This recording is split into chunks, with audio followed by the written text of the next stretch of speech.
मेरा मस्कन हवाली काबा रहे मेरा मस्कन हवाली काबा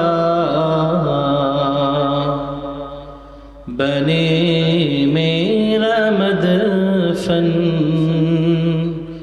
दियारे मदीना बलगल उला बिकमालिही कशफत दुजा बिजमालिही हसनत जमीउ खिसालिही सल्लू अलैहि व आलिहि सुबहान।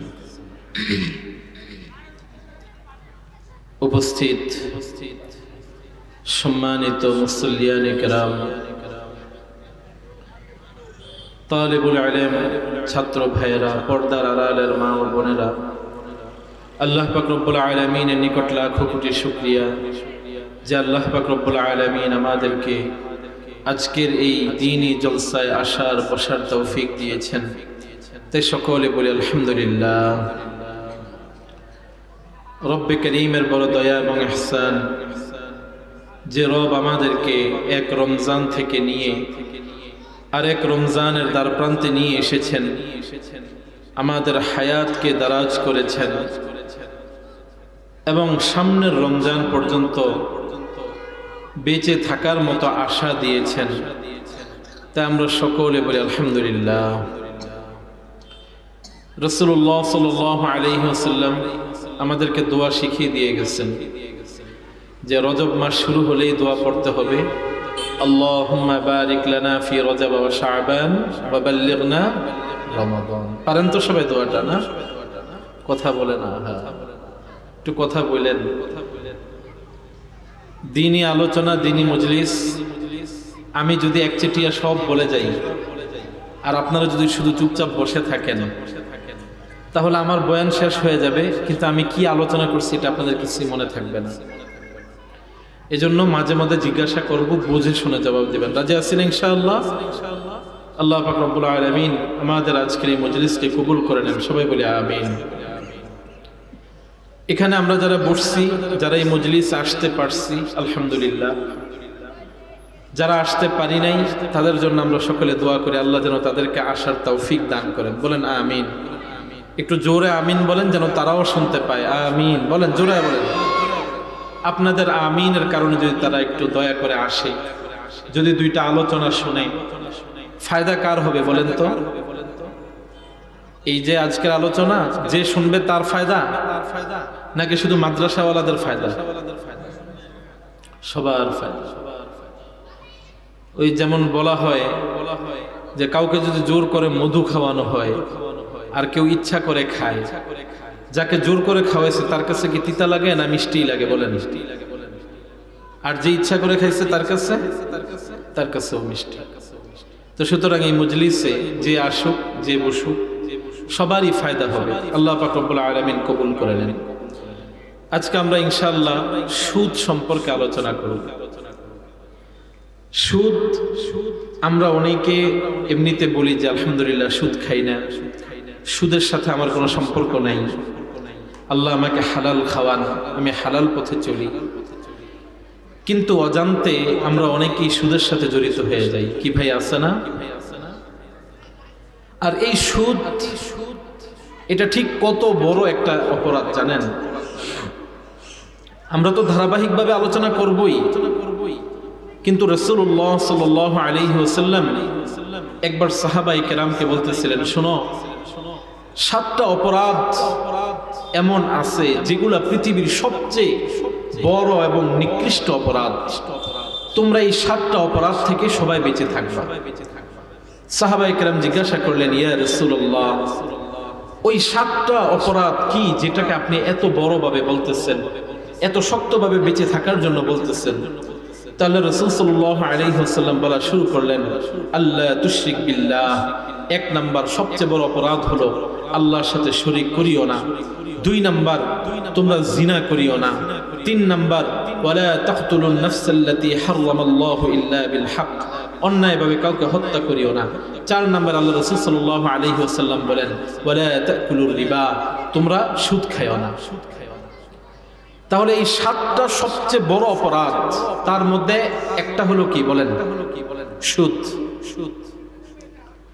এজন্য এই সুদটাকে যথাসম্ভব নিজের জীবন থেকে এমনিতে দূরে সরায় রাখা।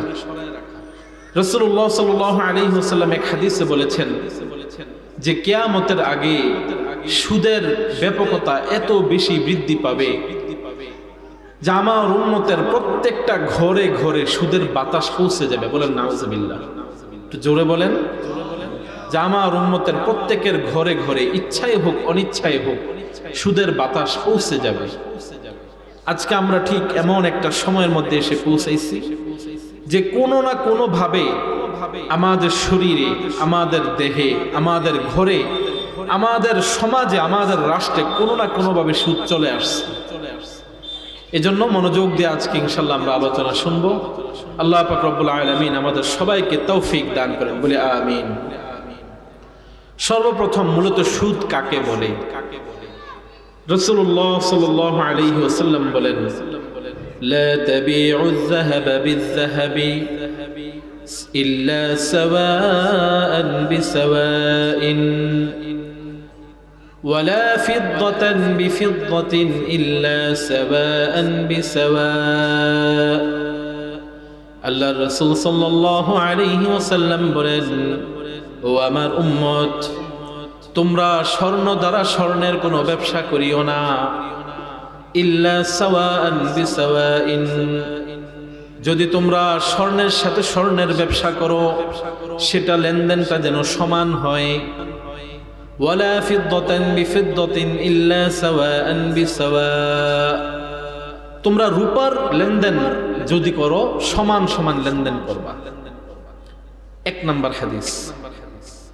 2 নাম্বার হাদিসের মধ্যে তাও রাসূলুল্লাহ সাল্লাল্লাহু আলাইহি ওয়াসাল্লাম বলেন যে তোমরা স্বর্ণের দ্বারা স্বর্ণের লেনদেন করিও না, রূপার দ্বারা রূপার লেনদেন করিও না, তোমরা গমের দ্বারা গমের লেনদেন করিও না, তোমরা জবের দ্বারা জবের লেনদেন করিও না।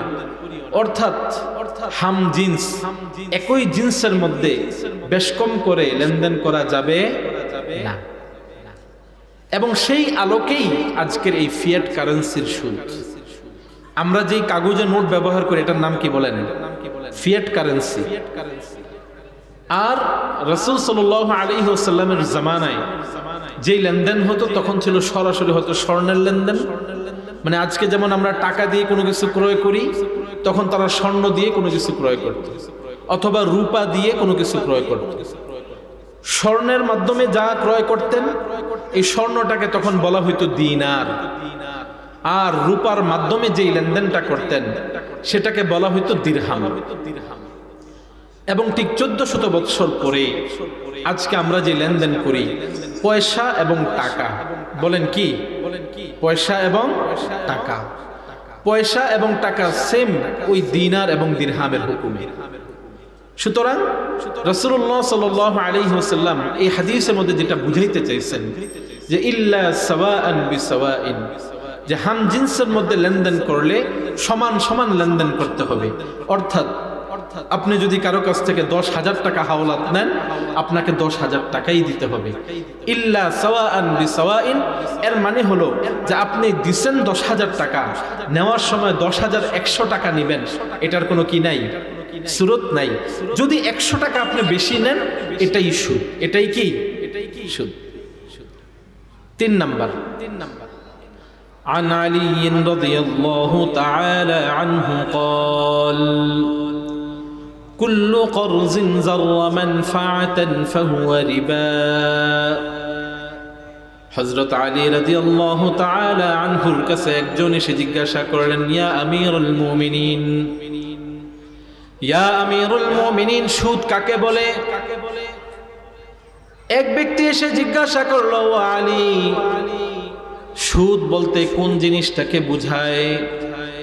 হযরত আলী রাদিয়াল্লাহু তাআলা আনহু জবাবে বলেন, কুল্লু করজিন যাররা মানফাআতান ফাহুয়া রিবা। হযরত আলী বলেন, শোনো শোনো, প্রত্যেক ওই লেনদেন, প্রত্যেক ওই হাওলাত বা কর্জ, কুল্লু করজিন, প্রত্যেক ওই কর্জের টাকা, কর্জের পয়সা, যাররা মানফাআতান, কাউকে কর্জ দেওয়ার পরে যদি তার থেকে সামান্য পরিমাণ ফায়দা হাসিল করো, ফাহুয়া রিবা, সেটা রিবার অন্তর্ভুক্ত হয়ে যাবে, সেটাই সুদের অন্তর্ভুক্ত হবে।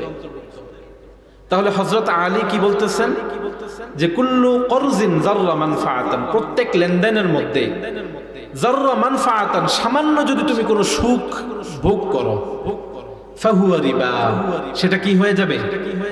কথা বলে না, সেটাই সুদ হবে। উদাহরণস্বরূপ আপনার থেকে একজন মানুষ 5 লক্ষ টাকা হাওলাত নিয়েছে। এখন ওই মানুষের একটা প্রাইভেট কার আছে, কি আছে বলেন? প্রাইভেট কার আছে।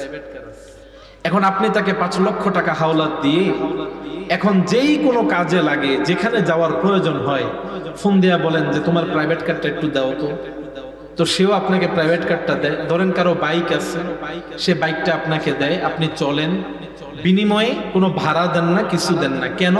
ওই যে আমি তাকে 5 লক্ষ টাকা হাওলাত দিচ্ছি। আর যে গাড়িটা আপনাকে দিচ্ছে, সেও আপনার কাছে ভয়ে টাকা খোঁজে না, বলে যে বাবা 5 লক্ষ টাকা আমাকে দিয়ে রাখছে হাওলাত, এখন একটু গাড়ি নিচ্ছে, যদি আমি বলি যে ভাড়া দেন, তেলের খরচ দেন, কি না কি মনে করে, সেও খোঁজে না। মুসলমান শুনেন, হযরত আলী বলেন যে এটাই সুদ। বলেন নাউজুবিল্লাহ, এটাই কি? সুদ।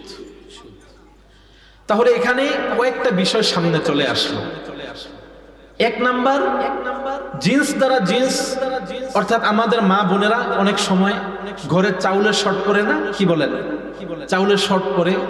এখন পাশের বাড়ি থেকে ধরেন চাউল আনছে 1 বল, দেওয়ার সময় 1 বল দিয়ে আবার 1 বাটি একটু বেশি দেওয়া লাগছে। এখন যে দিছে, সে দেওয়ার জন্য, সে দেওয়ার সময় এটাই নিয়ত করছে যে দেওয়ার সময় আমাকে একটু বাড়ায় দিবে। তাহলে নিচে চাল, দিছে চাল, বেশি হওয়ার কারণে সেটা কি হয়ে গেছে বলেন? সুদ হয়ে গেছে। এই একটা জিনিস পাওয়া গেল। 2 নাম্বার, টাকা হাওলাত নিছেন, কারো কাছ থেকে ঋণ নিছেন। এখন আপনি ঋণ দেওয়ার সময় বলে দিচ্ছেন যে আমাকে অমুক দিন দিতে হবে, কোনো কারণে ধরেন 1 মাস সময় দিচ্ছেন, দিতে পারছে না।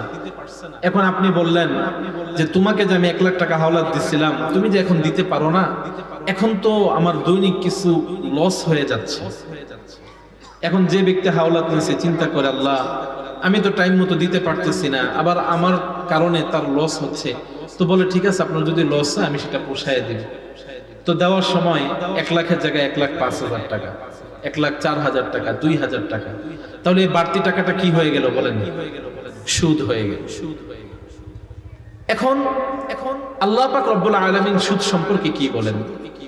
একটা হলো এই যে কম সুদ। আপনি টাকা হাওলাত দেওয়ার সময় এরকম কোনো নিয়তি ছিল না, কিন্তু যখন সে টাইম মতো দিতে পারতেছে না, আপনি তাকে বললেন যে টাইম মতো টাকা দিচ্ছ না, আমার অনেক ক্ষতি হয়ে যাচ্ছে। তো ওই ক্ষতির পোষণ হিসাবে, কম্পনসেশন হিসাবে আপনাকে টাকা দেওয়ার সময় সে 1 লাখ টাকার বিনিময়ে 2,000-3,000 টাকা বেশি দিচ্ছে। এটা হলো ছোট সুদ। আরেকটা হলো চক্রবৃদ্ধি হারে সুদ। টাকা দিচ্ছেন, দেওয়ার পরে 1 মাস পরে বললেন যে 1 লাখের সুদ আসছে, 5,000 টাকা দিলা না কেন? তো ঠিক আছে, কালকে থেকে 1,05,000 টাকা সুদ তোমাকে টানতে হবে। 1 মাস পরে 1,05,000 টাকা সুদ আসছে 6,000 টাকা, তো এটাও দিতে পারে নাই, তো বলে দিলেন যে ঠিক আছে এবার 1,11,000 টাকা সুদ তুমি দিতে হবে। এটা হলো চক্রবৃদ্ধি হারে সুদ। কোরআনে কারীমের মধ্যে আল্লাহ পাক রব্বুল আলামিন বলেন, يا أيها الذين آمنوا لا تأكلوا الربا أضعافا مضاعفة واتقوا الله لعلكم تفلحون।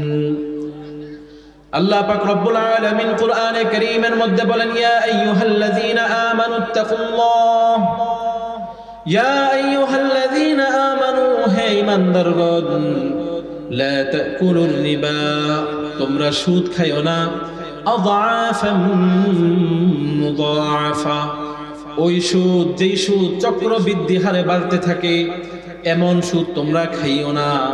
লাআল্লাকুম তুফলিহুন ওয়াত্তাকুল্লাহ, যদি তোমরা এই সুদের ক্ষেত্রে আল্লাহকে ভয় করো, যদি তোমরা সুদ লেনদেনের সময় আল্লাহর ভয়ে সুদ থেকে দূরে সরে যাও, আল্লাহ পাক রব্বুল আলামিন বলেন তোমাকে আমি একটা সুসংবাদ দিচ্ছি, লাআল্লাকুম তুফলিহুন, অবশ্যই অবশ্যই তুমি সফলকাম হয়ে যাবা।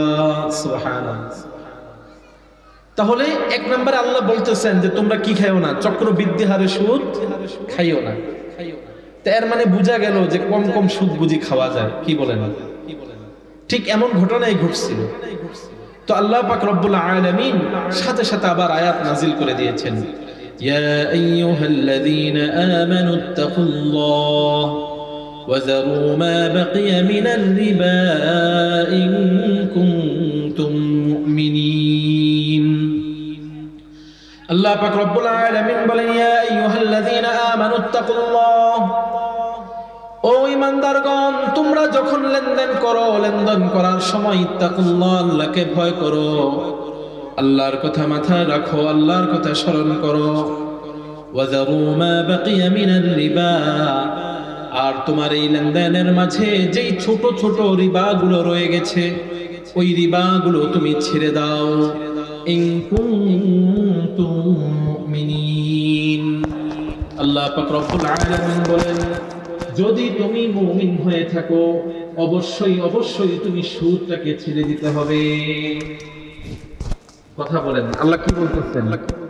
ইন কুনতুম মুমিনিন। এখানে আল্লাহ ইন শব্দটা ব্যবহার করেছেন। ইন মানে হলো যদি। ইন মানে কি বলেন? একটু কথা বলেন না আমার সাথে। ইন মানে কি? যদি। যদি যদি কখন আসে? আপনি আপনার বাচ্চাকে বলতেছেন যে যদি তুমি পরীক্ষায় পাশ করো তাহলে আমি তোমাকে একটা সাইকেল কিনে দিব। এর মানে হলো যদি তুমি পরীক্ষায় পাশ না করো তাহলে তোমাকে কি দেওয়া হবে না? সাইকেল দেওয়া হবে না। অর্থাৎ যদি আসে একটা জিনিসকে সাব্যস্ত করতে অথবা সেটাকে বাতিল করে দিতে। আল্লাহ পাক রব্বুল আলামিন বলতেছেন ইন কুনতুম মুমিনিন, যদি তুমি মুমিন হয়ে থাকো, যদি তুমি মনে করো তুমি মুমিন, যারু মা বাকিয়া মিনার রিবা, তাহলে রিবার একদম ছোট্ট যে অংশটা আছে সেটাও তুমি ছেড়ে দাও। সুবহানাল্লাহ। তাহলে আল্লাহ পাক রব্বুল আলামিন এখানে রিবার ক্ষেত্রে কতটা কঠোর হচ্ছেন ধাপে ধাপে। প্রথমে বলতেছেন যে আযআফা মুযাআফা, যেই সুদটা চক্রবৃদ্ধি আকারে হয় সেটা থেকে ছেড়ে যাও, সেটা থেকে দূরে থাকো। তারপর বলতেছেন যদি তুমি মুমিন হও তাহলে এই ছোট্ট ছোট্ট যে সুদ আছে সেটা কেউ ছেড়ে দাও। আল্লাহু আকবার। যদি না ছাড়ো, আল্লাহ পাক রব্বুল আলামিন বলেন ইয়া আইয়ুহাল্লাযীনা আমানুত্তাকুল্লাহ ওয়া যারু মা বাকিয়া মিনার রিবা ইন কুনতুম মুমিনিন فإن لم تفعلوا فأذنوا بحرب من الله ورسوله। আল্লাহ পাক রব্বুল আলামিন মুমিন বান্দাদেরকে ধমক দিচ্ছেন, ধমক দিয়ে বলতেছেন ও আমার বান্দা, তুমি তোমার জীবন থেকে সুদ নামক চ্যাপ্টারটা ক্লোজ করে দাও। তোমার জীবনে কোনো যেন ক্ষুদ্র থেকে ক্ষুদ্র কোনো সুদ না আসে যদি তুমি মুমিন থাকো। আল্লাহ বলেন ফাইল্লাম তাফআলু, যদি তুমি এই সুদকে ছাড়তে না পারো, ফাইল্লাম তাফআলু, যদি সুদ তুমি পরিত্যাগ করতে না পারো, ফাইল্লাম তাফআলু ফাযানু বিহারবিন মিনাল্লাহি ওয়া রাসূলিহি, তাহলে শোনো তোমার বিরুদ্ধে আল্লাহ এবং তার রাসূল তোমার বিরুদ্ধে যুদ্ধের ঘোষণা দিয়ে দিচ্ছেন। নাউজুবিল্লাহ বলবেন না। কিসের ঘোষণা দিচ্ছে? যুদ্ধের ঘোষণা। ফাইল্লাম তাফআলু, যদি সুদ ছাড়তে না পারো, ফাযানু বিহারবিন মিনাল্লাহি ওয়া রাসূলিহি, জেনে রাখো আল্লাহ এবং তার রাসূলের তরফ থেকে তোমার বিরুদ্ধে যুদ্ধের ঘোষণা দিয়ে দেওয়া হলো। এই যুদ্ধের ঘোষণার মানেটা কি? এই যুদ্ধের ঘোষণার মানে এটা আমরা সামনে 10টা ধাপে জানবো ইনশাআল্লাহ। ইবনে আব্বাস রাদিয়াল্লাহু তাআলা আনহু বলেন যে এই যুদ্ধের ঘোষণা আরেকটা অর্থ আছে কি?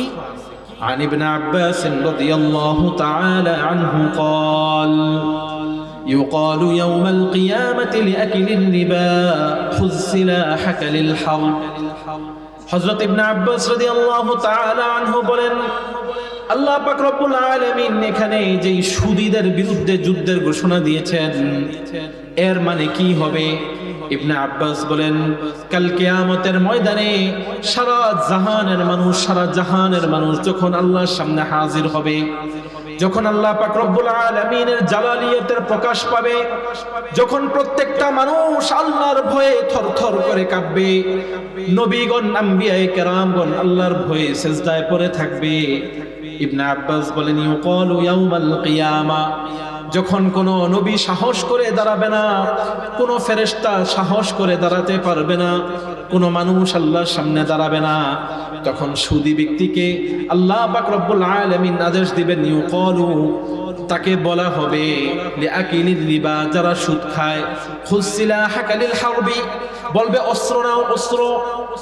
আল্লাহ বলবেন, ওই বান্দা, দুনিয়াতে তুমি বহুত সুদ খেয়েছো, আমার আদেশ মানো নাই, আমার বিরুদ্ধে যুদ্ধের ঘোষণা করেছো, আজকে এই কিয়ামতের ময়দানে তুমি অস্ত্র ধারণ করে আমার বিরুদ্ধে যুদ্ধ করো, দেখি কতটুক পারো। কি বলেন? কিয়ামতের ময়দানের অবস্থা কি হবে জানেন না সবাই?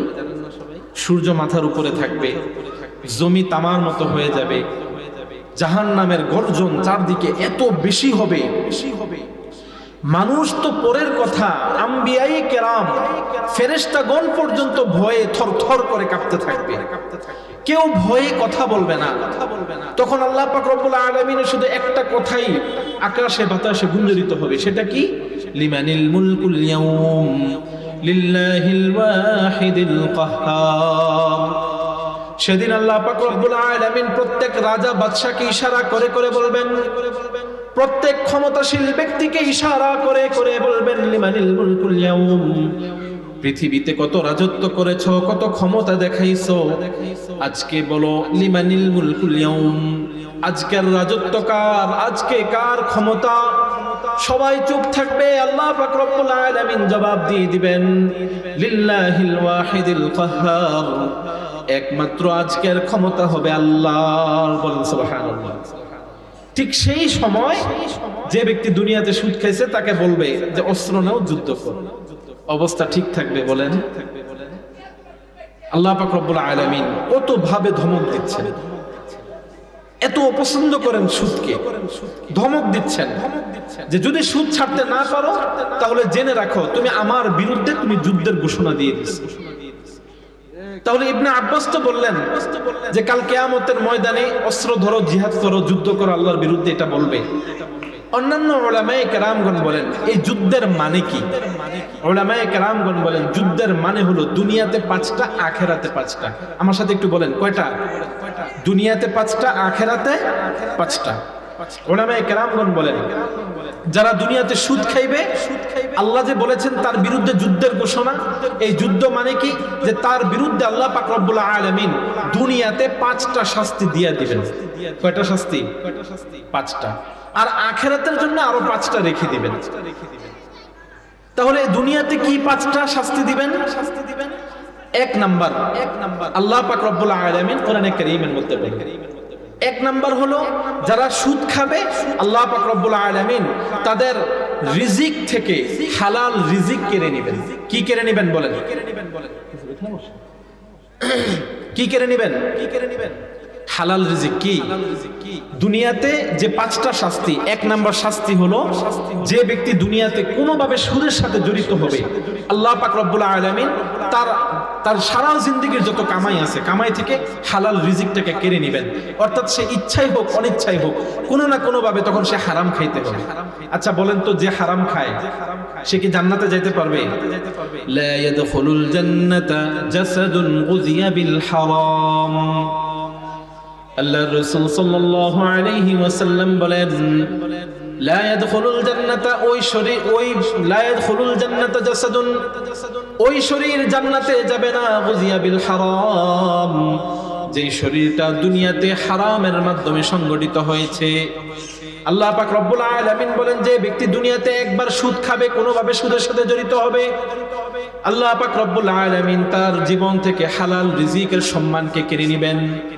দলিল কি কোরআনে কারীমের মধ্যে আল্লাহ পাক রব্বুল আলামিন বলেন ফাবিযুলমিন মিনাল্লাযীনা হাদু হারামনা আলাইহিম তাইয়্যিবাতিন উহিল্লাত লাহুম ওয়া বিসাদ্দিহিম আন সাবিলিল্লাহি কাসীরা ওয়া আখযিহিমুর রিবা ওয়া ক্বাদ নুহু আন ইমানের মধ্যে আল্লাহ পাক রব্বুল আলামিন বলেন হযরত মূসা আলাইহিস সালাতু ওয়াস সালামের জামানায় যেই সমস্ত বনি ইসরাইল ইহুদি যারা ছিল আল্লাহ পাক রব্বুল আলামিন বলেন তিনটা অপরাধের কারণে তাদের থেকে আমি হালাল রিজিককে কেড়ে নিয়েছি। কয়টা অপরাধের কারণে? ফাবিযুলমিন মিনাল্লাযীনা হাদু হারামনা আলাইহিম তাইয়্যিবাত।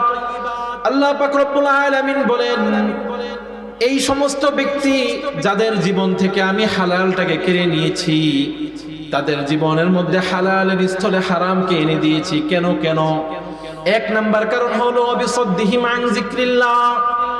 এক নাম্বার তারা মানুষকে আল্লাহর ইবাদত করা থেকে বিরত রাখতো। দুই নাম্বার ওয়া আকলিহিমুর রিবা, তারা দুনিয়াতে সুদ খাইতো, সুদ। তিন নাম্বার ওয়া আকলিহিম আমওয়ালান নাস বিল বাতিল, তারা মানুষের সম্পদ আত্মসাৎ করত। আল্লাহ পাক রব্বুল আলামিন বলেন এই তিন দোষের কারণে আমি তাদের জীবন থেকে হালাল রিজিককে সরাইয়া দিছি। নাউযুবিল্লাহ। এখানে হযরত মূসা আলাইহিস সালাতু ওয়াস সালামের জামানার ঘটনা বলা হচ্ছে। আচ্ছা, এই ঘটনা কোরআনে বলার উদ্দেশ্য কি? হযরত মূসা আলাইহিস সালাতু ওয়াস সালামের জামানার উম্মতের সাথে কি হয়েছে, এটা কেন কোরআনে আনা হইল? উলামায়ে কেরামগণ বলেন এটা হলো ইনডিরেক্ট, মানে ইশারা ইঙ্গিতে আল্লাহ পাক রব্বুল আলামিন এই উম্মতকে বুঝাচ্ছেন যে তারা এই কাজ করার জন্য তাদেরকে এই শাস্তি দিছি, তোমরাও যদি এই কাজ করো তোমাদেরকে এরকম শাস্তি দিব। তাহলে তারা কি কি অপরাধ করেছিল? এক নাম্বার ওয়া বিসাদ্দিহিম আন যিকরিল্লাহ, তারা মানুষকে আল্লাহর ইবাদত থেকে বাধা দিত। বলেন এক নাম্বার কি? কথা বলেন না, আল্লাহ কথা বলেন। এক নাম্বার তারা মানুষকে আল্লাহর ইবাদত থেকে বাধা দিত। বাধা কিভাবে দেয়? একজন নামাজ পড়তেছে, যা বলছে নামাজ পড়ে না, এটাকে বাধা বলে? বরঞ্চ প্রত্যেক এমন কাজ যেটা মানুষকে আল্লাহ থেকে দূরে সরাইয়া দেয়। এক নাম্বার যেমন গান বাজনা। গান বাজনা যারা গান গায় তাদের গানের কারণে অনেক যুবক আল্লাহর পথ থেকে সরে যায় না? এটাই ইসাদ্দিহিম আন যিকরিল্লাহ। যারা কনসার্ট করে, জুয়া ছাড়ে, জুয়া খেলা কয়েকদিন পর পর টুর্নামেন্ট ছাড়ে না, এরকম টুর্নামেন্ট ছাড়ে যে টুর্নামেন্টের কারণে পোলাপান জুয়ায় আসক্ত হয়ে যায়, আল্লাহর জিকির থেকে দূরে সরে যায়, এটাও আল্লাহর কাজ থেকে বাধা দেওয়ার শামিল।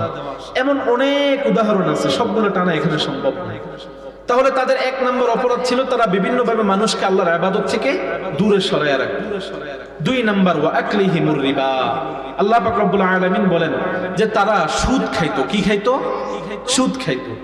তিন নাম্বার ওয়া আকলিহিম আমওয়ালান নাস বিল বাতিল, তারা মানুষের সম্পদ আত্মসাৎ করত। মানুষের সম্পদ আত্মসাৎ করা মানে কি? আমরা মনে করি যে বড় সমিতি করে, ব্যাংক করে হাজার মানুষের টাকা নিয়ে খাইয়া ভাইগা যায়, এটাই মনে আত্মসাৎ করা। কি বলেন? শুধু এটাই আত্মসাৎ করা? না না, আত্মসাৎ কাকে বলে? আপনার পাশের জমিতে একজনে ধরেন শশা চাষ করছে। কি চাষ? শশা চাষ। এখন মাশাআল্লাহ আপনার প্রতিবেশী করছে মানে তো আপনার আইতে একটা টান দিয়ে খান, যাইতে একটা। কি আছে না এরকম? একজনের গাছের মধ্যে বড়ই ধরছে, এখন সেই বড়িগুলা ধরেন বিক্রির জন্য রাখছে, সে কাউকে ধরতে দেয় না, যে যা ডাক দেয় এই বড়ি পারবি না, আছে না এরকম? এখন আপনি চিন্তা করলেন ডাক দিল কে, তার একটা শাস্তির দরকার আছে। কি শাস্তি? এবার এক ঘুমাইলে জোর একটা ঢিল মারেন, অনেকগুলো বড়ই একসাথে পরে লইয়া দৌড়, এগুলোও আত্মসাৎ। এগুলোও কি বলেন? এরপরে এই যে পোলাপান পাশের বাড়ির মুরগি, হাঁস ধইরা রাত্রেবেলা কাইটা যে পার্টি করেন, জোলাবাতি করেন, মনে নাই? এটাও কি? অন্যের সম্পদ আত্মসাৎ করা। আল্লাহ পাক রব্বুল আলামিন বলেন ওয়া বিসাদ্দিহিম আন যিকরিল্লাহি কাসীরা ওয়া আকলিহিমুর রিবা, আল্লাহ পাক রব্বুল আলামিন বলেন তিনটা অপরাধের কারণে তাদের জীবন থেকে আমি হালালকে দূরে সরিয়ে দিয়েছি। এই তিনটা অপরাধের এক নাম্বার হলো তারা মানুষকে আল্লাহর ইবাদত থেকে বাধা দিত। দুই নাম্বার হলো তারা সুদের সাথে জড়িত হয়ে গেছিল, সুদ খাওয়া সুদ দেওয়া শুরু করে দেয়। তিন নাম্বার আল্লাহ পাক রব্বুল আলামিন বলেন তারা মানুষের সম্পদকে অন্যায়ভাবে আত্মসাৎ করা শুরু করে দিয়েছিল। আর এই তিন অপরাধের কারণে আমি তাদের জীবন থেকে হালালটাকে দূরে সরিয়ে দিয়েছি। নাউজুবিল্লাহ। তাহলে এক নাম্বার, যারা দুনিয়াতে সুদ খায় আল্লাহ তাদের জানতে অজান্তে যে কোনো ভাবে তাদের হালাল ইনকামকে বন্ধ করে দেন, তাদের অন্যান্য সব ইনকামের মধ্যে এবার হারাম ঢুকা শুরু হয়ে যায়। এক নাম্বার শাস্তি। দুই নাম্বার শাস্তি, উলামায়ে কেরামগণ বলেন যে সুদের দুনিয়ার পাঁচটা শাস্তির দুই নাম্বার শাস্তি হলো সম্পদ বিনষ্ট হয়ে যায়। সম্পদ কি হয়ে যায়? قال تعالى يمحق الله الربا ويربي الصدقات। আল্লাহ পাক রব্বুল আলামিন বান্দাকে, মুমিন বান্দাকে সাবধান করে বলেন, ও বান্দা সুদ থেকে দূরে সরে যাও, সুদের সাথে জড়ায়ও না। কেন কেন? আল্লাহ বলেন যদি তুমি সুদের সাথে জড়াইয়া যাও আমি এই বিধান নাজিল করে দিয়েছি, ইয়ামহাকুল্লাহুর রিবা, যেই সম্পদের মধ্যে সুদ লেগে যাবে আমি রব সেই সম্পদকে বিনষ্ট করে দিব। বুঝেন নাই মনে হয়? ইয়ামহাকুল্লাহুর রিবা, আমরা অনেকে এটাকে তাফসীর করি যে আল্লাহ সুদকে মিটাইয়া দিবেন। এর মানে হলো যে আমি যে সুদ খাই ওই সুদের টাকাটা আল্লাহ মিটাইয়া দিবে, আর যেগুলো অন্য ইনকাম এগুলো মনে হয় ঠিক থাকবে। না না, এখানে ইয়ামহাকুল্লাহুর রিবা দ্বারা উদ্দেশ্য কি? মুফাসসিরগণ বলেন এখানে ইয়ামহাকুল্লাহুর রিবা দ্বারা উদ্দেশ্য হলো যে সুদ দেয় যে নেয় উভয়ের যত সম্পদ আছে, দুনিয়াবি যত অ্যাসেটস আছে এই সব আল্লাহ বিনষ্ট করে দেবে। দলিল কি? দলিল ইবনে মাসউদ রাদিয়াল্লাহু তাআলা আনহুর একটা হাদিস। হাদিসটা কি? عن ابن مسعود عن النبي صلى الله عليه وسلم قال ما أحد أكثر من الربا إلا كان عاقبة أمره إلى قلة। হযরত আব্দুল্লাহ ইবনে মাসউদ রাদিয়াল্লাহু তাআলা আনহু বলেন আমার নবী, প্রিয় নবী মুহাম্মদ মুস্তাফা সাল্লাল্লাহু আলাইহি ওয়াসাল্লাম বলেছেন মা আহাদুন, আমার উম্মতের কোন ব্যক্তি আকসার মিনার রিবা, যে ব্যক্তি তার সম্পদকে সুদের মাধ্যমে বাড়াইলো, যে ব্যক্তি কোনো না কোনো ভাবে সুদের মাধ্যমে সে ইনকাম বাড়াইলো, আল্লাহর রাসূল সাল্লাল্লাহু আলাইহি ওয়াসাল্লাম বলেন ইল্লা কানা আকিবাতু আমরিহি ইলা কিল্লাতিন, সে যদিও মনে করে এই সুদের কারণে আমার সম্পদ বাড়ছে, আল্লাহ বলেন না না, আল্লাহর রাসূল বলেন না না, তার সম্পদ বাড়ে নাই বড়ে নাই, বরঞ্চ ধাপে ধাপে তার সম্পদ কমতে থাকবে। নাউজুবিল্লাহ। আল্লাহ পাক রব্বুল আলামিন একদিকে বলতেছেন ইয়ামহাকুল্লাহুর রিবা, আল্লাহ পাক একদিকে ঘোষণা দিচ্ছেন সুদ খাইলে তোমার সম্পদকে আমি মিটাইয়া দিব, আরেকদিকে আমার প্রিয় নবী মুহাম্মদ মুস্তাফা সাল্লাল্লাহু আলাইহি ওয়াসাল্লাম বলেন তুমি সুদ নাও, মনে করো সুদের মাধ্যমে সম্পদ বাড়ে। ও আমার উম্মত শোনো, না না, সুদ যত খাইবা তোমার সম্পদ তত কমতে থাকবে কমতে থাকবে। এই জন্যই দেখবেন যারা সুদের ব্যবসা করে 5 বছর 10 বছর দেদারসের ব্যবসা চলে, ঠিক 10 বছরের মাথায় গিয়ে এমন গেরা কলে পড়ে সম্পদ তো সব শেষ, সাথে বিটা মাটি যা আছে সব বিক্রি করে যাওয়া লাগে। এর চেয়ে বড় আর উদাহরণ কি জানেন?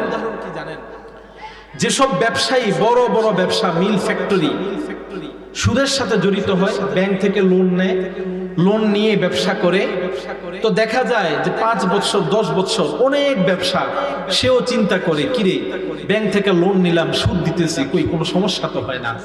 ঠিক 8 বছর 10 বছর পরে এবার হিসাব টান দিয়ে দেখে আয় হায় যা পুঁজি নিয়ে নামছে কোনো পুঁজি তো আর বাকি নাই, শেষ হইতে হইতে হইতে হইতে এবার যে ব্যবসা আছে ওইটা হয়ে যায় ব্যাংকের নিলামে।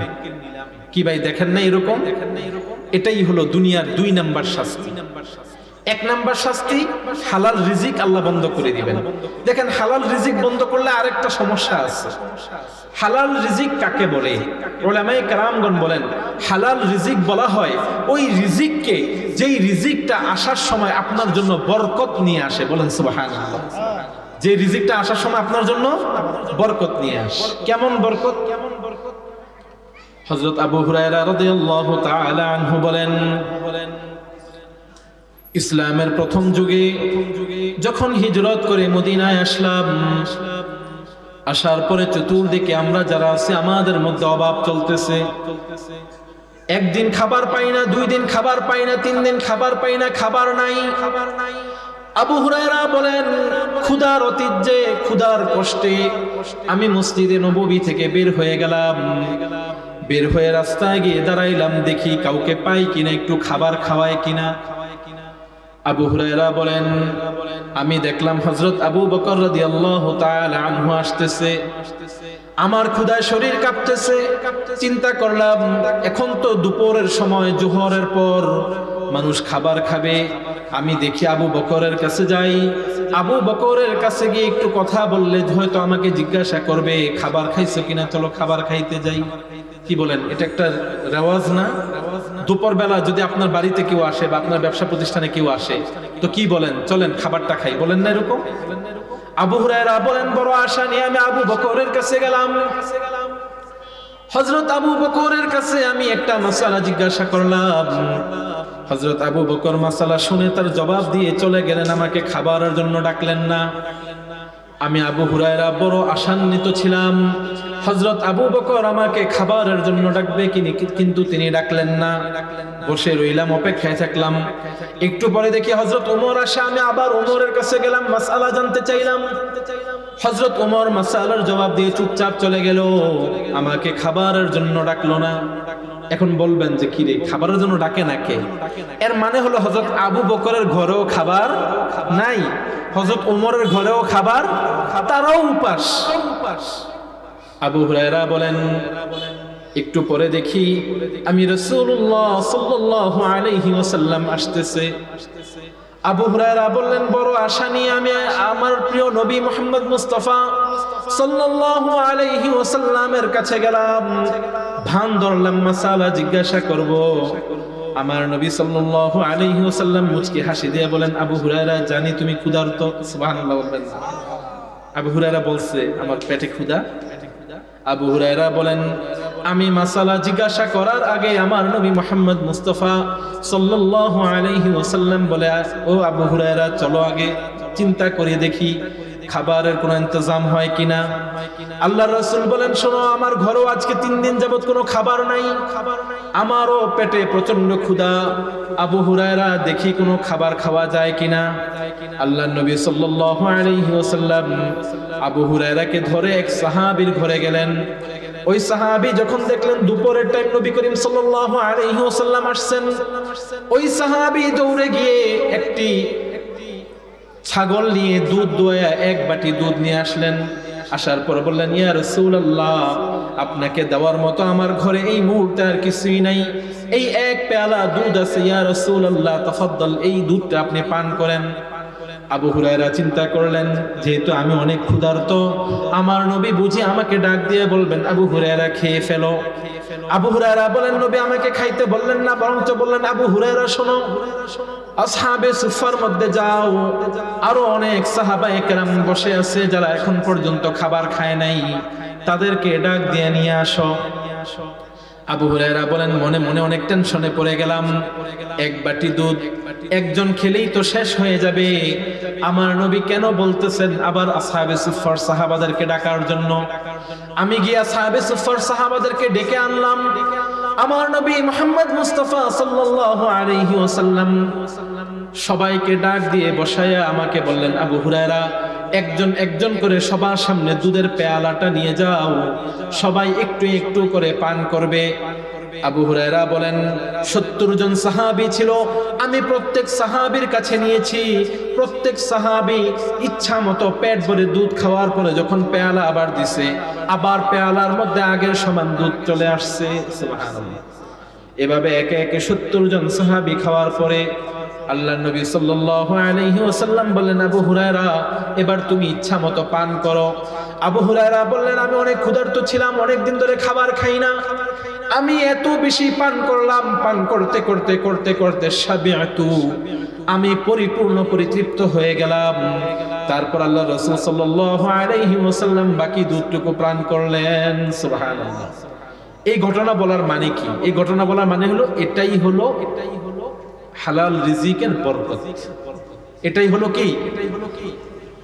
এখানে রাসূল সাল্লাল্লাহু আলাইহি ওয়াসাল্লাম মুজিজা দেখাইছেন যে এক পেয়ালা দুধ পুরো 70 জনের জন্য যথেষ্ট হয়ে গেছে। এটা তো আমাদেরকে দেখাইছেন, কিন্তু এর পিছনে কি আছে?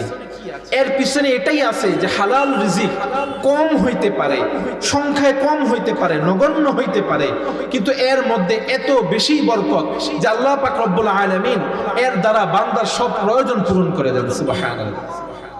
তাহলে এক নাম্বার শাস্তি হলো যারা সুদের সাথে জড়াবে তাদের জীবন থেকে কি চলে যাবে? হালাল রিজিক চলে যাবে। দুই নাম্বার, আল্লাহ পাক রব্বুল আলামিন বলে দিচ্ছেন যে ইয়ামহাকুল্লাহুর রিবা, তার সম্পদকে আল্লাহ পাক রব্বুল আলামিন কি করে দিবেন? বিনষ্ট করে দিবেন, ধ্বংস করে দিবেন। এবার আপনি যত কোটিপতি হন, যা কিছু থাকুক, বিশাল ব্যবসা, সুদের সাথে জড়াইছেন, তো আজকে না হোক কালকে আল্লাহ পাক রব্বুল আলামিন কি ধরেই কাউকে আক্রমণ করে? বলেন, কি বলেন? ধরেই কাউকে শাস্তি দেন।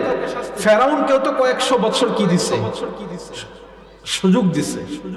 আল্লাহ পাক রব্বুল আলামিন সুযোগ দেন, কিন্তু এর ফলাফল শেষমেশ একটাই, যেটা আমার প্যারা নবী মুহাম্মদ মুস্তাফা সাল্লাল্লাহু আলাইহি ওয়াসাল্লাম বলেছেন যে ইল্লা কানা আকিবাতু আমরিহি ইলা কিল্লাতিন, যে সুদের মাধ্যমে হয়তো তুমি মনে করো যে তোমার সম্পদ বাড়তেছে, কিন্তু না, এটা ঘুণের মতো। ঘুণ চিনেন তো? ঘুণ একটা বড় খাট ভিতরে ভিতরে খাইতে খাইতে এমন ভাবে শেষ করে 10 বছর লাগায় খায়, একদিনে তো খায় না, কি বলেন? কিন্তু 10 বছর পরে ওই খাটের মধ্যে যেখানে ধরবেন এই বড় কাঠ, কিন্তু ধরছেন মচমচে একবার ইদ্দুরা পেয়ে গেছে, মানে এরকম। এটা হলো 2 নম্বর শাস্তি। 3 নাম্বার, সুদের কারণে যেই এলাকায় সুদের লেনদেন হয় ওই এলাকার মধ্যে দুর্ভিক্ষ নামে, কি নামে বলেন? দুর্ভিক্ষ। দুর্ভিক্ষটা কি সেটা পরে বুঝাইয়া বলতেছি। عن عمرو بن العاص رضي الله تعالى عنه قال ما من قوم يظهر فيهم الربا إلا أخذوا بالسنة وما من قوم يظهر فيهم الرشا إلا أخذوا بالرعب। হযরত আমর ইবনুল আস রাদিয়াল্লাহু তাআলা আনহু বলেন, মা মিন ক্বরিয়াতিন, এমন কোন গ্রাম বা মহল্লা নাই, ইউযহারু ফীহিমুর রিবা, যেই এলাকার মধ্যে সুদের লেনদেন শুরু হয়ে যায়, ইল্লা উখিযু বিসসানা, সেই এলাকার মধ্যে আল্লাহ পাক রব্বুল আলামিন দুর্ভিক্ষ পাঠায়া দেন। বলেন নাউযুবিল্লাহ। দুর্ভিক্ষ কাকে বলে? মুহাদ্দিসিনে কেরামগণ বলেন দুর্ভিক্ষ মানে হলো হয় না, হচ্ছে না। বলেন কি? কথা বলে না। দুর্ভিক্ষ মানে কি? হয় না, হচ্ছে না। মুহাদ্দিসগণ বলেন হয় না, হচ্ছে না মানে কি? যেই ব্যক্তির কামাই রোজগার 10,000 টাকা, তারও হয় না মাস শেষে। যে ব্যক্তির 30,000 টাকা বেতন, তারও মাস শেষে হয় না। যেই ব্যক্তির 50,000 টাকা বেতন, সেই ব্যক্তিরও মাস শেষে হবে না। যেই ব্যক্তির 1,00,000 টাকা কামাই, তারও মাস শেষে হবে না, হচ্ছে না। টানাটানি লেগেই থাকবে, লেগেই থাকবে।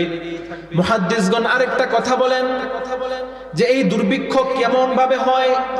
মুহাদ্দিসগণ বলেন এই দুর্ভিক্ষের মানে হলো প্রত্যেক মায়ের সন্তান ঘরে দুধ পাবে না, দুধ পাবে না। প্রত্যেক এলাকার দুগ্ধ পশুর মধ্যে ন্যাচারালি কোনো দুধ আসবে না। কি আসবে না বলেন? সমস্যা আছে না নাই? বোঝেন নাই মনে হয়। এখানে বিছানা মানে দুর্ভিক্ষ। আমরা দুর্ভিক্ষ মানে কি বুঝি? দুর্ভিক্ষ মানে হলো এই এলাকার আশেপাশে কোনো ফসলের উৎপাদন নাই, খাবার নাই, টাকা দিলেও খাবার পাওয়া যায় না, এটাকে দুর্ভিক্ষ বলে। কিন্তু এখানে হাদিসের ভাষায় বিছানা বলা হয়েছে। এই দুর্ভিক্ষের মানে কি? মুহাদ্দিসগণ বলেন এই দুর্ভিক্ষের একটা অন্তর্গত মানা আছে, সেটা হলো কি যে সবার মধ্যে একটা অভাব কাজ করবে। যে 10,000 টাকা কামাই করে তারও অভাব, যে 50,000 টাকা কামাই করে তারও অভাব, যার 1,00,000 টাকা কামাই করে তারও অভাব, মানে সবার অভাব থাকবে। আর যে প্রত্যেক ঘরের নবজাতক শিশু, তারা তো দুনিয়াতে আসতে সময় কি নিয়ে আসে? রিজিক নিয়ে আসে। কিন্তু যেই এলাকায় সুদের লেনদেন বেড়ে যায় ওই এলাকার মায়েরা বাচ্চাদেরকে দুধ দিতে পারে না, বা বাচ্চা মায়ের বুকে দুধ পরিপূর্ণ পায় না। হ্যাঁ, ঔষধ দিয়ে হয়তো কৃত্রিমভাবে কিছু দুধ আনতে পারে, কিন্তু তাও ওই বাচ্চার জন্য কি হয় না? যথেষ্ট হয় না।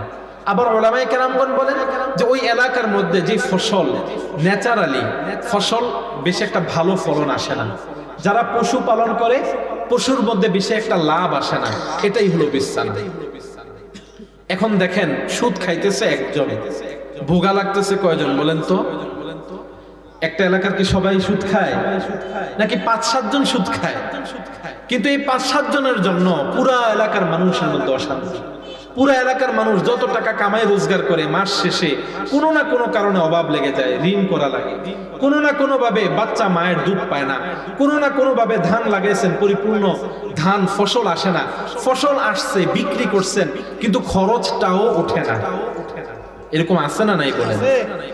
তাহলে এটা হলো 4 নাম্বার, যে যারা যেই এলাকায় সুদের লেনদেন হবে ওই এলাকার মধ্যে একটা দুর্ভিক্ষ চলে আসবে। আবার এই হাদিসের শেষাংশে আরেকটা কথা বলা হয়েছে, সেটা কি? এবং ওই সমস্ত এলাকা ওয়ামা মিন ক্বরিয়াতিন, এবং ওই সমস্ত এলাকা যেই এলাকার মধ্যে ফীহিমুর রিশা, ঘুষের লেনদেন হয়, ইল্লা বিররুব, সেই এলাকার পুরুষরা কাপুরুষ হয়ে যায়। নাউযুবিল্লাহ। পুরুষরা কি হয়ে যায়? কাপুরুষ হয়ে যায়। কাপুরুষ কাকে বলে? উলামায়ে কেরামগণ বলেন যে কাপুরুষের অনেকগুলো মানা আছে।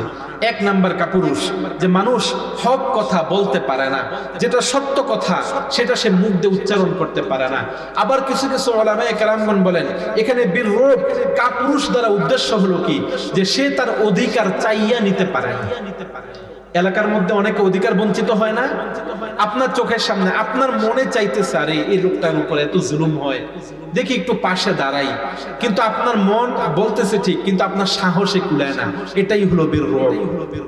ঘুষ খাইছে কয়জন বলেন? কথা বলে না। খাইছে কয়জন? 1 জন বা 2 জন সরকারি কর্মকর্তা। কিন্তু এই ঘুষের প্রভাবে পুরো একটা এলাকার মানুষ কাপুরুষ হয়ে যায়। তারা অধিকার চাইতে পারে না, তারা ন্যায়ের পক্ষে কথা বলতে পারে না, তারা কোনো শক্তি দিয়ে কোনো অন্যায়কে বাধা দিতে পারে না। তাহলে এটা কয় নাম্বার শাস্তি দুনিয়ার? 4 নাম্বার শাস্তি। 5 নাম্বার শাস্তি হলো যে যেই সময় সুদের লেনদেন বেড়ে যাবে তো কিয়ামত কাছাকাছি চলে আসবে। কিয়ামত কি হয়ে যাবে? কাছাকাছি চলে আসবে। عن عبد الله بن مسعود رضي الله تعالى عنه عن النبي صلى الله عليه وسلم أنه قال হযরত আব্দুল্লাহ ইবনে মাসউদ রাদিয়াল্লাহু তাআলা আনহু বলেন আল্লাহর নবী মুহাম্মদ মুস্তাফা সাল্লাল্লাহু আলাইহি ওয়াসাল্লাম বলেছেন বাইনা ইয়াদাই সাআহ ইযহারুর রিবা ওয়াজ জিনা ওয়াল খামার। আল্লাহর নবী সাল্লাল্লাহু আলাইহি ওয়াসাল্লাম বলেন কিয়ামত যখন ঘনায় আসবে আমার উম্মতের মধ্যে 3টা মহামারী দেখা দিবে। কয়টা মহামারী বলেন? 3টা মহামারী দেখা দিবে। 1 নাম্বার ইযহারুর রিবা। আল্লাহর নবী সাল্লাল্লাহু আলাইহি ওয়াসাল্লাম বলেন কিয়ামত ঘনায় আসলে আমার উম্মতের মধ্যে সুদের লেনদেন বেড়ে যাবে। 2 নাম্বার ওয়াজ জিনা, যেই এলাকার মধ্যে সুদের লেনদেন বেড়ে যাবে পাশাপাশি তার ওই এলাকার মধ্যে জিনা বেড়ে যাবে, জিনা পরকিয়া বেড়ে যাবে। বলেন নাউযুবিল্লাহ। 3 নাম্বার ওয়াল খামর। আল্লাহর নবী সাল্লাল্লাহু আলাইহি ওয়াসাল্লাম বলেন 3 নাম্বার হলো ওই এলাকার মধ্যে মাদকতা বৃদ্ধি পাবে, মানুষ মদের প্রতি আসক্ত হয়ে যাবে, যুবক পোলাপান কোনো না কোনো ভাবে মাদকাসক্ত হয়ে যাবে। আল্লাহ পাক আল্লাহর রাসূল সাল্লাল্লাহু আলাইহি ওয়াসাল্লাম বলেন আর এই 3টা জিনিস হলো কিয়ামতের আলামতের অংশ। তাহলে সুদের যে শাস্তি 5টা দুনিয়াতে, 5টা কোথায়? আখিরাতে। এই 5টা যে 5টা দুনিয়াতে, এই 5টা এখানে শেষ হবে। এই 5টা কি কি মনে আছে তো সবার? 1 নাম্বার কি বলেন? হালাল রিজিক কেড়ে নেওয়া হবে। 1 নাম্বার কি? হালাল রিজিক কেড়ে নেওয়া হবে। 2 নাম্বার কি মনে আছে কারো? না, দুর্ভিক্ষ আরো পরে। সম্পদ কমে যাবে, সম্পদ ধ্বংস হয়ে যাবে। সুদের মাধ্যমে আপনি হয়তো 10-20 লাখ টাকা কামাই করছেন, কিন্তু আল্লাহ পাক রব্বুল আলামিন এমন বিপদ দিবে, এমন অসুস্থতা দিবে যে ইয়ামহাকুল্লাহুর রিবা, সুদ দিয়ে যা কামাইছেন তো কামাইছেন এটাও যাবে, আপনার নিজস্ব সম্পত্তি যেটা এটাও চলে যাবে। পাশাপাশি ব্যবসায়ী যারা আছেন, আপনি মনে করেন আমি তো সুদ খাই না, কিন্তু সুদের লেনদেনের সাথে জড়িত তো। আল্লাহ রাসূল সাল্লাল্লাহু আলাইহি ওয়াসাল্লাম এই যারা সুদের সাথে কোনো না কোনো ভাবে জড়িত এমন 4 জাতির বিরুদ্ধে আল্লাহ রাসূল বদদোয়া করেছেন। কয় জাতি বলেন?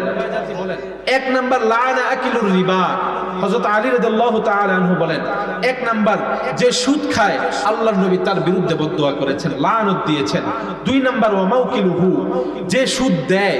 এক নাম্বার হলো যে সুদ খায়, আরেকজন হলো যে সুদ দেয়।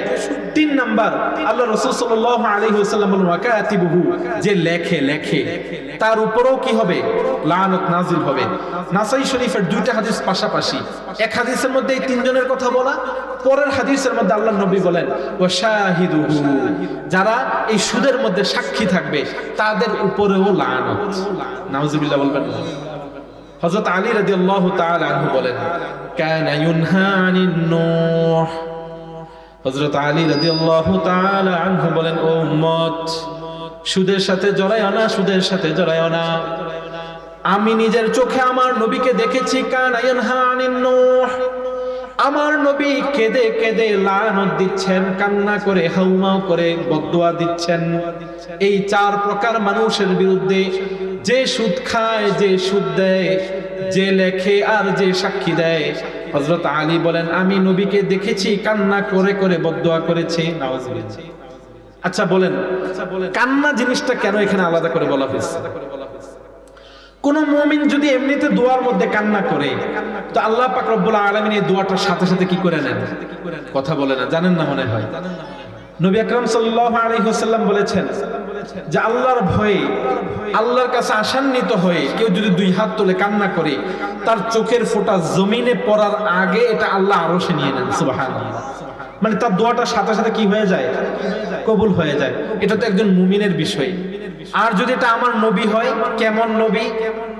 তিনি সাইয়্যিদু খাতামুন নবিয়্যিন, তিনি সর্বশেষ নবী, সব নবীদের সরদার, যিনি আমার রব্বুল আলামিনের সবচেয়ে প্রিয় বান্দা, সবচেয়ে প্রিয় বন্ধু, তিনি কেঁদে কেঁদে বদদুয়া করেছেন।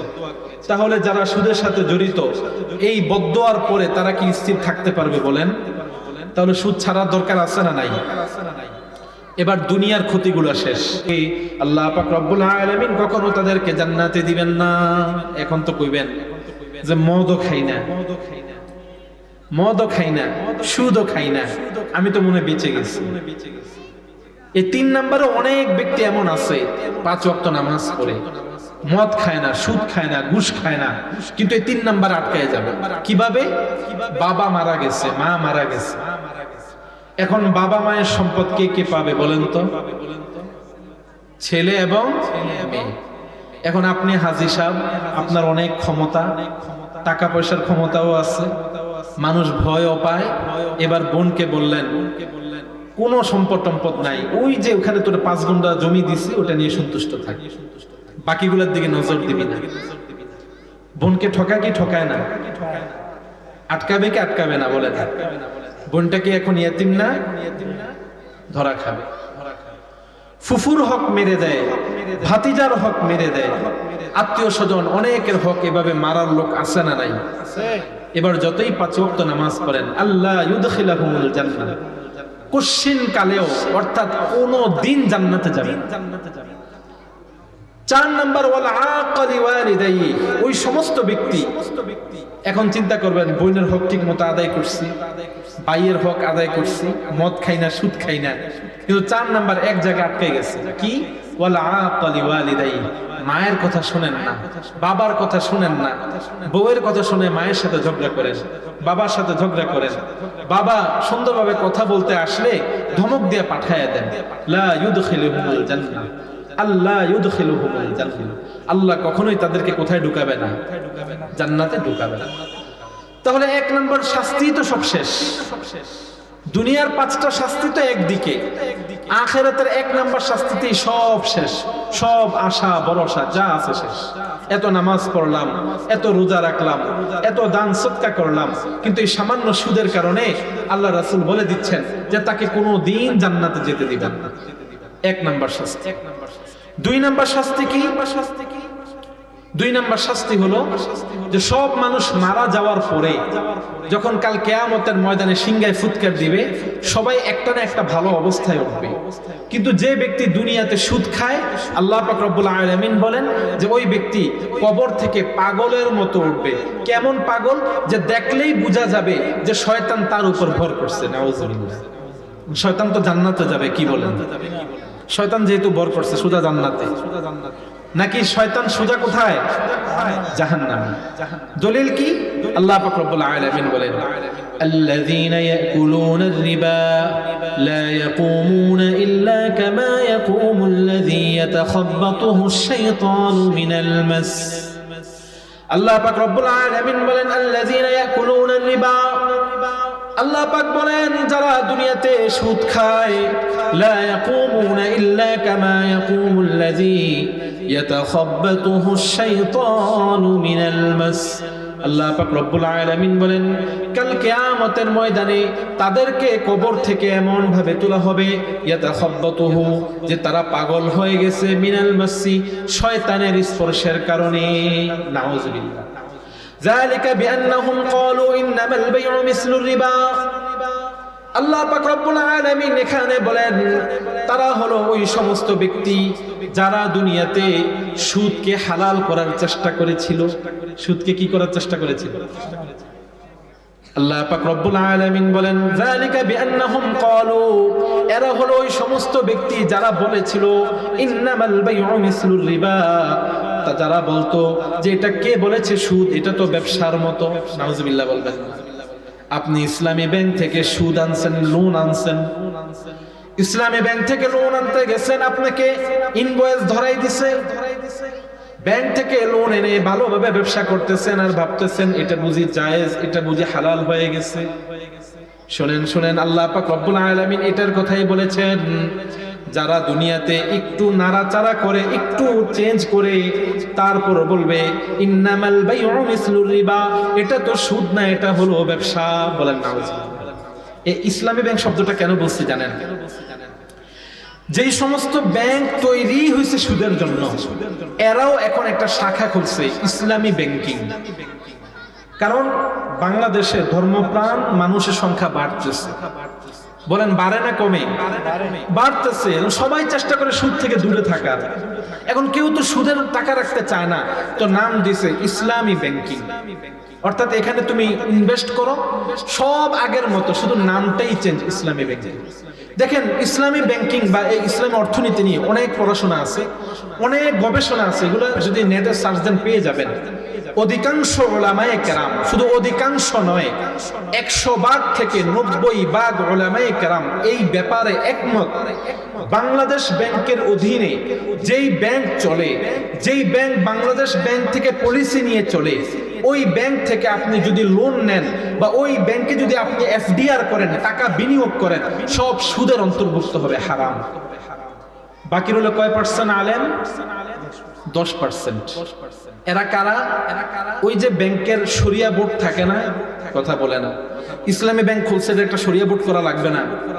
এখন আমি তো হুজুর, আমি এখন আপনাদের কাছে বয়ান করতেছি, এখান থেকে নামার পরে টাকার দরকার লাগছে 1 লাখ টাকা, ব্যাংক বলছে আপনারা মাসে 1 লাখ করে দেন, তা আমি তো ভুলে যাবো। আল্লাহ এরকম না করুক, নাউজুবিল্লাহ। তো টাকার জন্য হোক, যে কোনো জন্য হোক, যারা এরকম ব্যাংকিং সেক্টরে ঢুকে গেছে তারা বলে যে এটা এমনি এমনি এমনি এমনি হালাল করা হয়েছে, কিন্তু সব উলামায়ে কেরাম একমত এটা হারাম, হারামই থাকবে। সুতরাং এগুলা থেকে দূরে থাকার দরকার আছে না নাই? আল্লাহ পাক রব্বুল আলামিন বলেন যালিকা বিআন্নাহুম ক্বালু ইন্নামাল বাই'উ মিসলুর রিবা। আল্লাহ পাক রব্বুল আলামিন বলেন এরা হলো ওই সমস্ত ব্যক্তি যারা দুনিয়াতে সুদ খাইতো আর বলতো এটা তো সুদ না, আমি বিনিয়োগ করে খাই, ব্যবসা করে খাই। কি করে খাই? ব্যবসা করে খাই। উলামায়ে কেরাম এখানে আরেকটা জিনিস নিয়ে আসেন, সেটা হলো কি, এই যে আমাদের গ্রামে গঞ্জে জমি বন্ধক দিয়ে, কোর্ট দিয়ে টাকা আনে, আছে না নাই? বলেন। এটা তো আপনাদের সাথে বেশি রিলেটেড হবে, এলাকায় বেশি চলে। আচ্ছা, এটা বুঝার আগে আরেকটা ঘটনা শোনেন।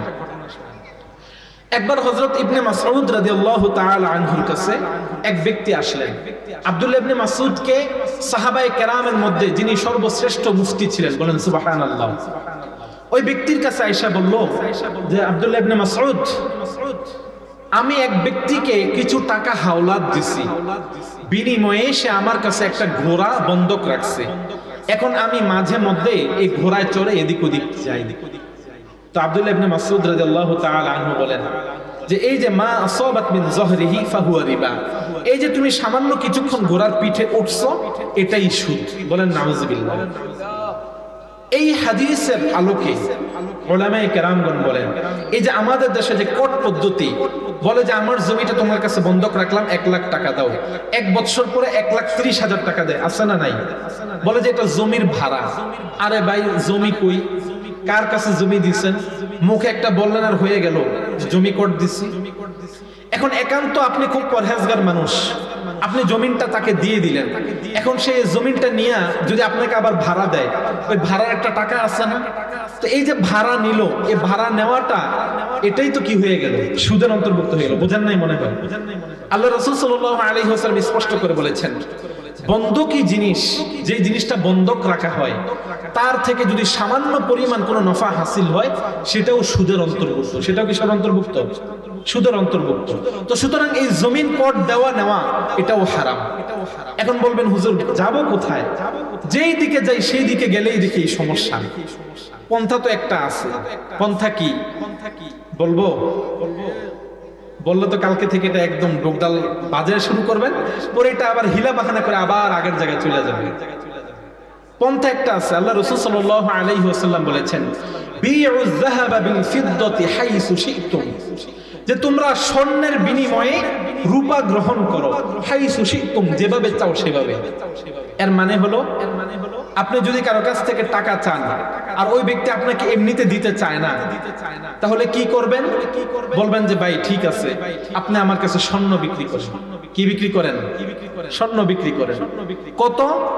স্বর্ণের দাম ধরেন 1 ভরি 2.5 লাখ টাকা। তো আপনি বলবেন যেহেতু আমি টাকা একটু দেরিতে দিব, আপনি সুবিধা গ্রহণ করতে পারেন। তো ওই ব্যক্তি আপনার কাছে স্বর্ণটা ধরেন 2,30,000 বাড়াইয়া 2,80,000 টাকা কি করলো? বিক্রি করলো। 1 বছর পরে আপনি আর স্বর্ণ দিবেন না, নগদ টাকা কত দিবেন? 2,80,000। কিন্তু এখন যদি 1 বছর পর আপনি টাকা দিতে পারেন না, এখন চিন্তা করতেছেন যে বাড়াইবেন, বাড়াইলে আবার সুদ হয়ে যাবে। বাড়াইলে কি হয়ে যাবে? সুদ হয়ে যাবে। বাড়ানো যাবে না। দিছেন যেভাবে দিছেন এভাবে, শুধু পন্থাটা হালাল, ওই বিপদ থেকে উদ্ধার হওয়া আর কি। এর বাহিরে যা বলেন, আপনাকে চেক দিয়ে টাকা দিচ্ছে। অনেকে বলে হুজুর আমাকে তো চেক দিচ্ছে 2 লাখ টাকা, আর আমি 1 বছর পরে 2,60,000 টাকা ক্যাশ দিচ্ছি। আরে পাগল, বুঝাইতে আসছে যে চেক দিছে আর আমি টাকা দিয়েছি, দুইটা তো জিন্স এক না। এগুলো সব হলো হিলা বাহানা, শয়তানি। এই সবগুলো সুদের অন্তর্ভুক্ত। তাহলে সুদখোরের কয়টা শাস্তি বললাম আখিরাতের? 1 নাম্বার যে সে জান্নাতেই যাবে না। 2 নাম্বার আল্লাহ পাক রব্বুল আলামিন বলেছেন, ইয়াতাখাব্বাতুহু শাইতানু মিনাল মাস, কবর থেকে তাকে এমন ভাবে তোলা হবে দেখলেই মনে হবে যে শয়তান তাকে ধরছে, শয়তান সাওয়ার হয়েছে। 3 নাম্বার ভাই বক্তা চলে আসছে, ছেড়ে দিব? কে বক্তা?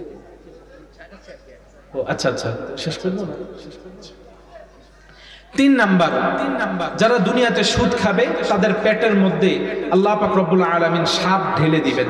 আল্লাহ রাসূল সাল্লাল্লাহু আলাইহি ওয়াসাল্লাম বলেন, উসরিয়া বি লাইলাতান, যে রাতে আমি মেরাজে গিয়েছিলাম, আমি দেখলাম যে একদল মানুষ যাদের পেট অনেক বড় বড়, আমি দূর থেকে দেখতেছিলাম তাদের পেটের ভিতরে সাপ কিলবিল করতেছে, ধ্বংসন করতেছে, আর তারা ব্যথায় চিৎকার করতেছে। আমি জিব্রাইলকে জিজ্ঞাসা করলাম, মান হাউলা ইয়া জিব্রাইল, ও জিব্রাইল এই যে আমার উম্মত এত কষ্ট করতেছে তারা কারা? তো জিব্রাইল আলাইহিস সালাতু ওয়াস সালাম বলেন, ইয়া রাসূলুল্লাহ হাউলা আকিলাতুর রিবা, এরা হলো ওই সমস্ত ব্যক্তি যারা পৃথিবীতে সুদ খাইছে। আজকে আল্লাহ পাক রব্বুল আলামিন তাদের পেটের মধ্যে বিষাক্ত সাপ দিয়ে তাদেরকে এভাবে শাস্তি দিচ্ছেন। বলেন নাউযুবিল্লাহ। 3 নাম্বার গেল। 4 নাম্বার, আল্লাহ রাসূল সাল্লাল্লাহু আলাইহি ওয়াসাল্লাম বলেন, তারপর আমাকে আরেকটু সামনে নেওয়া হলো, আমি দেখলাম এক রক্তের সাগর। সেই সাগরের মধ্যে এক ব্যক্তি উত্তপ্ত রক্ত গন্ধ পুজের মধ্যে হাবুডুবু খাচ্ছে। সে সাঁতরিয়ে কোনোভাবে পারে আসতেছে। তো একজন ফেরেশতা এত বড় পাথর নিয়ে মাথার মধ্যে এমন ভাবে মারতেছে যে এই পাথরের আঘাতে সে আবার আগের জায়গায় চলে যাচ্ছে, মস্তক ছিন্ন বিচ্ছিন্ন হয়ে যাচ্ছে, ব্যথায় চিৎকার করে উঠতেছে, আবার মাথা ঠিক হয়ে যাচ্ছে। হচ্ছে? আমি জিজ্ঞাসা করলাম, জিবরাইল এরা কারা? জিবরাইল বললেন, ইয়া রাসূলুল্লাহ, এরা হলো সুদী মহাজন। বলেন নাউজুবিল্লাহ, এরা হলো সুদের ব্যবসা করত।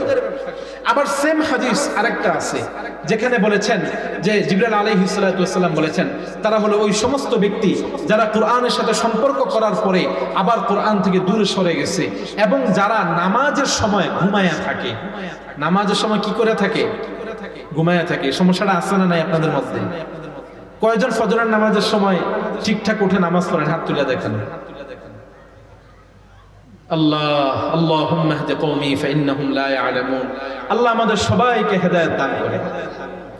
তাহলে 4 নাম্বার গেল। 5 নাম্বার, রাসূলুল্লাহ সাল্লাল্লাহু আলাইহি ওয়াসাল্লাম বলেছেন যে যারা সুদ খায় তাদের এক বর্ণনায় আছে 70টা শাস্তি, আরেক বর্ণনায় আছে 36টা।